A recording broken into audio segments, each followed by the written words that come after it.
మహాగణాధిపతయే నమః. ఓం గురుభ్యో నమః. ఓం శ్రీమాత్రే నమః. అరుణాం కరుణాతరంగితాక్షీం ధృతపాశాంకుశపుష్పబాణచాపాం అనిమాదివిరావృతాం మయూకైః అహమిత్యేవ విభావయే భవానీం. శ్రీమాత్రే నమః.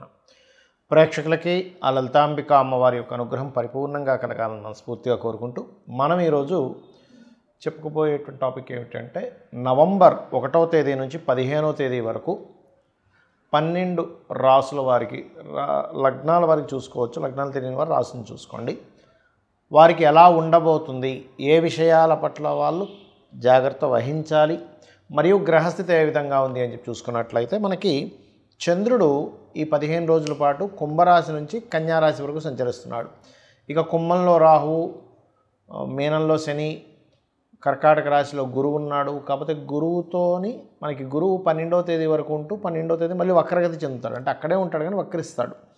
అలాగే సింహరాశిలో కేతువు, మనకి శుక్రుడు కన్యారాశిలో నీచపడి ఉన్నప్పటికీ 2వ తేదీ నుంచి ఆయన తులారాశిలోకి ఓన్ హౌస్లోకి వెళ్ళిపోయి తులారాశిలో ఉన్నటువంటి రవికి నీచభంగ రాజ్యోగాన్ని ఇస్తున్నాడు. అదేవిధంగా 2 విరుద్ధ ఎనర్జీస్ ఉన్నటువంటి గ్రహాలైన కుజబుధులు కలిసి ఉన్నారు. ఈ యొక్క గ్రహస్థితిని అనుసరించి 12 రాసుల వారికి లేదా లగ్నాల వారికి ముందు లగ్నం ప్రధానంగా తీసుకొని దాని తర్వాత రాశి తీసుకొచ్చి తప్పేం లేదు. ఏ విధంగా ఉండబోతుంది, ఏ విషయాలు జాగ్రత్తగా ఉండాలనేటువంటి అంశాలు చెప్తుందో నేనైనప్పటికీ కూడా చెప్పేసిన సాక్షాత్ లలిత అమ్మవారిగా భావిస్తూ ఒక్కొక్కటిగా మనం తెలుసుకుందాం. కర్కాటకం వారికి కనుక చూసుకున్నట్లయితే ప్రధానంగా మీరు నీటి ప్రదేశాలకు వెళ్ళేటప్పుడు, ముఖ్యంగా 1వ తేదీ కాస్త జాగ్రత్తగా ఉండండి. నీటి ప్రదేశాలకు వెళ్ళేటప్పుడు 2-3 తేదీలు లాంగ్ జర్నీ చేసేటప్పుడు ఏదైనా వస్తువులు మర్చిపోవడము, పోగొట్టుకోవడం జరుగుతుంటుంది. ఈ విషయాల్లో కాస్త జాగ్రత్తగా ఉండండి.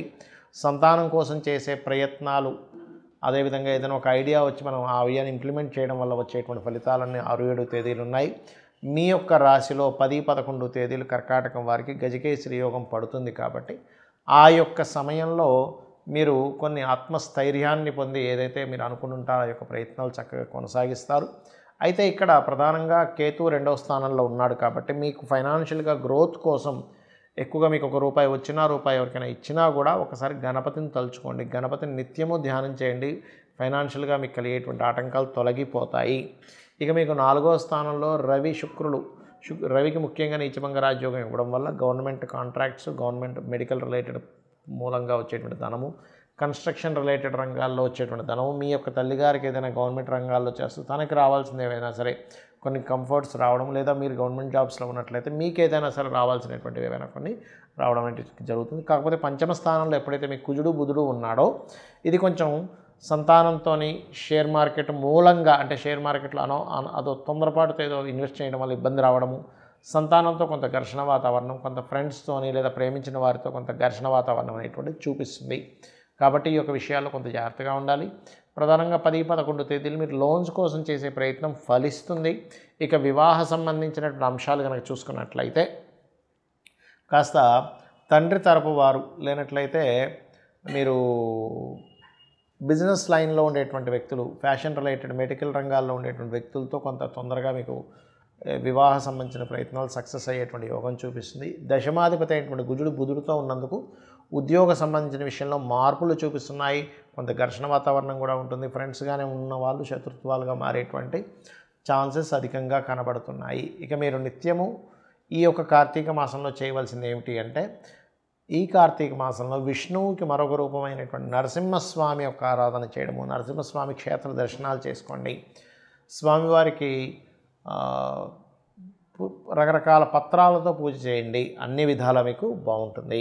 ఈ యొక్క కార్తీక మాసంలో మీకున్న సమస్యని బట్టి ఎటువంటి పరిహారం చేసుకుంటే బాగుంటుంది. ముఖ్యంగా ఎవరికైనా మాటిమాటికి గొడవలు అధికంగా ఉన్నాయండి, కుజదోషం అంటున్నారు, ప్రతిదీ కూడా స్ట్రెస్ఫుల్గా ఉంది అని అనుకునేటువంటి వారు ఈ కార్తీక మాసంలో బియ్యపు పిండితో చేసినటువంటి దీపపు కుందెలో దీపాన్ని వెలిగించి దీపదానం చేయండి. కార్తీక మాసంలో మీరు చేసేటువంటి దాన ఫలితం చాలా అధికంగా ఉంటుంది, గుర్తుపెట్టుకోండి. కార్తీక దామోదరుని పూజ చేయడము, కార్తీక మాసంలో స్నానాలు, నదీ స్నానాలు చేయడం అనేది ఒక ఎత్తు అయితే, ఇక మరి కొంతమందికి మానసిక సమస్యలు ఉంటాయి. ఎప్పుడు మానసికంగా ఏదో ఒక ఇబ్బందిగా ఉందండి అని అనుకునేటువంటి వారు నదీ స్నానం చేయండి. ఏదైనా క్షేత్ర దర్శనం చేసుకొని నదీ స్నానానికి వెళ్ళిరండి. ఈ కార్తీక మాసంలో ఖచ్చితంగా బాగుంటుంది. అలాగే మీకు దగ్గరలో గోశాల ఏదైనా ఉన్నట్లయితే గోవులకి బియ్యపు పిండిలో కాస్త బెల్లము కలిపి బియ్యపు పిండిని తినిపించండి. ముల్లంగి లాంటి పదార్థాలు కూడా గోవుకి గనక కార్తీక మాసంలో తినిపిస్తే 100% మీ యొక్క మానసిక రుగ్మతలు తగ్గడం, మానసిక స్ట్రెస్ తగ్గడం, మెంటల్లీ ఒకసారి డిస్టర్బ్ అయిపోతుంటారు కదా, అటువంటివి తగ్గడం అనేటువంటిది జరుగుతూ ఉంటుంది, గుర్తుపెట్టుకోండి. ఇక మూడవది ఏంటంటే ఇక్కడ మరి కొంతమందికి సంతాన సంబంధించిన సమస్యలు ఉంటూ ఉంటాయి. ఈ యొక్క కార్తీక మాసంలో ఎవరైతే ఇప్పుడు ఉండేటువంటి ప్లానటరీ పొజిషన్స్ బట్టి చెప్తున్నాను, లక్ష్మీ గణపతిని మన దామోదరుడి యొక్క పూజ చేస్తారు. కార్తీక దామోదరుని యొక్క పూజ చేయడము ఇవన్నీ చేస్తూనే లక్ష్మీ గణపతి యొక్క ఆరాధన చేయండి ఈ కార్తీక మాసంలో. అదేవిధంగా ఈ కార్తీక మాసం మొత్తము కూడా దిగంబర శ్రీ పాదవల్లభ దిగంబర అనే మంత్ర సాధన చేయడం ద్వారా, గోవులకి అరటికాయలు లాంటివి తినిపించడం ద్వారా కూడా క్లియర్ అవుతుంది. ఇక ఈ కార్తీక మాసంలో పెళ్ళిళ్ళు కూడా అవుతూ ఉంటాయి. కానీ కొంతమందికి వాళ్ళ యొక్క జన్మజాతకంలో ఉండేటువంటి కాంబినేషన్స్ వల్ల వివాహ సంబంధించినటువంటి అంశాలు తొందరగా కుదరవు. అది సప్తమ స్థానం పాడవడం వల్ల, 12వ స్థానం పాడవడం వల్ల, వివాహం తర్వాత ఉండేటువంటి విషయాలు సరిగా కుదరకపోవడం వల్ల జరుగుతూ ఉంటుంది. అయితే ఇక్కడ ఏంటంటే మీరు ప్రధానంగా నవగ్రహాలలో రవికేతు గ్రహాల దగ్గర దీపారాధన చేస్తూ లలితా సహస్రనామాల్లో ఓం కామేశబద్ధ మాంగళ్య సూత్రశోభిత కందరాయ నమః అనే మంత్రం చేయండి. ఖచ్చితంగా మీకు వివాహ సంబంధించిన విషయాలు ముందుకు కుదులుతాయి. అలాగే స్వామివారిని అంటే ఆ విష్ణువుని సూర్యుల్లో ఉన్నట్టుగా భావిస్తూ సూర్యుడికి అర్ఘ్యం వదలండి. ముఖ్యంగా వివాహ సంబంధించినటువంటి విషయాలు ముందుకు కదలడానికి. దాంతోపాటు మీ జన్మజాతకంలో సప్తమ స్థానం ఎలా ఉంది, సప్తమం ఏమైనా వేరే పాపగ్రహాల చేత, పాప ఫలితాలు ఇచ్చేటువంటి గ్రహాల చేత ఇబ్బంది ఉన్నాయా అనేటువంటి చూసుకోండి. అది చూసుకొని దానికి సంబంధించిన దానం ఇచ్చుకున్నా కూడా మీకు ఖచ్చితంగా ఆ యొక్క ప్రభావం అనేటువంటిది తగ్గుతుంది, అందులో ఎటువంటి సందేహం లేదు. ఇక మరి కొంతమందికి ధనపరమైనటువంటి ఇబ్బంది ఎక్కువగా ఉంటూ ఉంటుంది. ఏమండి ఫైనాన్షియల్గా బాగా ఇబ్బంది ఉందండి, ఏం చేయాలో అర్థం కావట్లేదు ఇది అంటూ ఉంటారు. కార్తీక దామోదరుడికి ముఖ్యంగా విష్ణుమూర్తికి తీపి పదార్థం ఏదైనా చేసి స్వామివారికి నైవేద్యం పెట్టండి, విష్ణువుకి నైవేద్యం పెట్టండి, అలాగే సూర్య భగవానుడికి కూడా చూపించండి. ఈ రెండూ చేస్తున్నట్లయితే ఈ కార్తీక మాసంలో వీటితో పాటు మీరు లలితా సహస్రనామాలలో ఓం సంపత్కరీ సమారూఢ సింధుర వ్రజసేవితాయే నమః లేదా ఓం ధర్మాధ్యక్ష ధనాధ్యక్ష ధనధాన్య వివర్ధినియే నమః అనే నామస్మరణ చెయ్యండి. ఖచ్చితంగా మీకు బాగుంటుంది.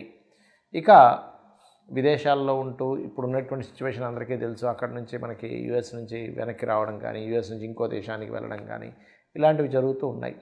అంటే మరి కొంతమందికి మరి విదేశీ యోగమే ఉంటుంది, విదేశాలకు వెళ్తేనే వాళ్ళ లైఫ్ బాగుంటుందని ఉంటుంది. అప్పుడు ఏం చేయాలి, స్వదేశానికి వస్తే పెద్ద లైఫ్ ఉండదు. వాళ్ళు చదువుకున్న చదువు కానివ్వండి, వాళ్ళు చేసినటువంటి రీసెర్చ్ కానివ్వండి, వాళ్ళు పడ్డ కష్టం కానివ్వండి, విదేశాలకు వెళ్తేనే అది తీరుతుంది. అప్పుడు ఏమిటి, ఇంకో దేశానికైనా వెళ్తే బాగుంటుంది, ఇంకొక రకరకాల దేశాలు ఉంటాయి, యుఎస్ఏ ఉందా. అలాంటి వారు మరొక దేశానికి వెళ్ళి అక్కడ మీరు సక్సెస్ అవ్వాలి అంటే ఈ కార్తీక మాసంలో రుద్రము వినండి, రుద్రాభిషేకం చేయించుకోండి.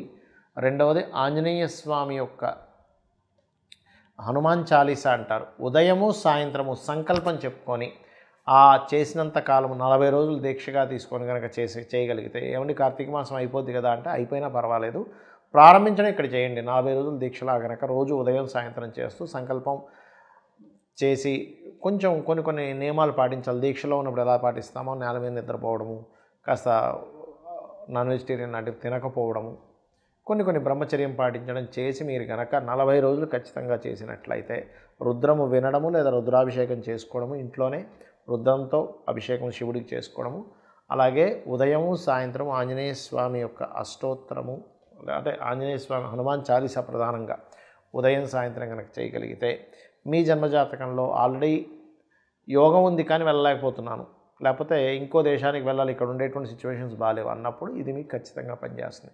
కానీ ముఖ్యంగా మీరు తెలుసుకోవాల్సింది అసలు మీ జాతకంలో యోగం ఉందో లేదో తెలుసుకోండి.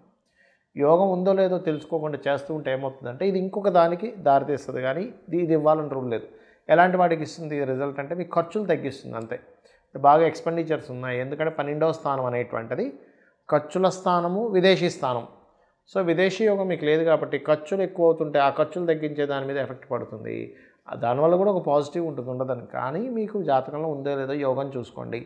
కొద్దిగా ఉందండి, కొన్ని ఆటంకాలు ఉన్నాయి, అప్పుడు పనిచేస్తుంది. అసలు యోగమే లేదు అన్నప్పుడు అది ఇవ్వదు రిజల్ట్. ఇది గుర్తుపెట్టుకోండి. అందుకే చాలామంది రెమెడీస్ చేస్తుంటే ఎందుకు ఫెయిల్యూర్ అవుతుంటాయంటే అక్కడ యోగం ఉండి ఆటంకాలు కలుగుతున్నప్పుడు మనం చేయాలి. కానీ యోగమే లేకుండా మనం చేయడం వల్ల ఇంకొక మంచి ఫలితం ఇస్తుంది, కానీ ఆ ఫలితం ఇవ్వాలని రూల్ లేదు.